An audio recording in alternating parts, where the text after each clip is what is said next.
Hi everyone. So this question or this answer I should say, comes from a question from Joanna Lothar, and it was related to an experience that she was having where her shoulder was giving her problems, was painful, and then by the end of the day she was finding her arm was difficult to move. And so you can see here we've got the body part is the shoulders. The emotion that I'm linking into this aspect of the shoulders is either being helpful or experiencing being helpless, and also the experience of generosity. And then the concept here is to do with giving and receiving, okay? The shoulder is a very complex joint, one of the most complex joints in the body, but what some of the unique movements that it can do is a movement to open the hand outwards this way and to bring the hand in, and equally to bring the arm up and down. Okay. Now, if you consider then that the top of the shoulders we've talked about in other videos is to do with roles and responsibilities. So where you put the things that need to get done during the day,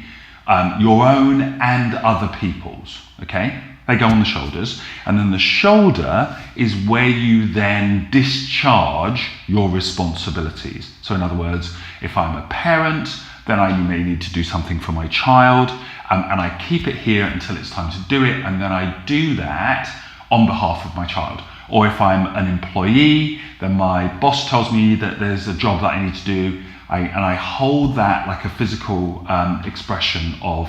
an achievement on my shoulders until I do it, and then hopefully it's successful, and then I have achieved something. Okay, so you can see how those muscles kind of are engaged. Now,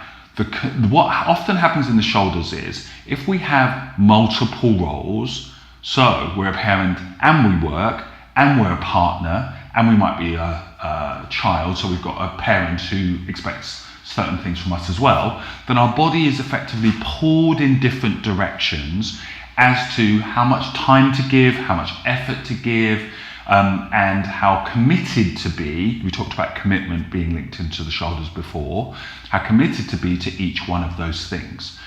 And if our body feels that we are putting too much of any one thing in one direction, like too much time to our work or too much attention to our child, but at the same time, mentally, we are questioning that, arguing with that, and justifying why we should keep doing it, then the body sometimes will start to cause pain or dysfunction to reduce our ability to play a particular role, to give, to do a particular series of actions. Okay, so the pain will often be where our body effectively is saying we're being too generous with our time or our attention,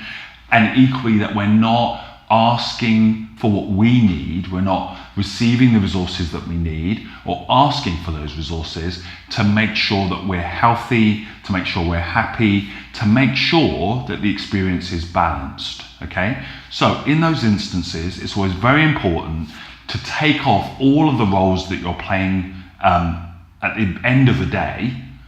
and then effectively when you rest, when you sleep, to sleep as yourself, not as the parent, not as the boss or the employee, not as the partner or the husband or the wife, but to sleep, if you like, independent of all those things, recharge your batteries, and then to look at each day and each part of the day and say, how do I balance the responsibilities that I have, and equally deal with things like guilt where I'm doing one thing but not available for somebody else to do another, where how do I balance things like resentment where I may have to miss out on something in order to achieve something else, and to be aware of those emotions, and even sometimes to find ways to express them, like to a friend or to write them down, or so that we're not holding them in our body. Often we'll find that our actions become a compensation for yesterday's guilt or resentment or generosity. So we feel like, oh, I gave lots yesterday, so now someone should give something back to me. And remember, time is subjective. So if we're trying to balance tomorrow with yesterday, sometimes we'll find that people won't remember what happened yesterday, or our circumstances will have changed, and where we think we're owed something, or we owe something to somebody else, actually that won't show up in reality for other people, okay? So keeping this area clear and obviously consistently being aware of the balance of some of the things that I've spoken about will help with the health and the functionality of the shoulder.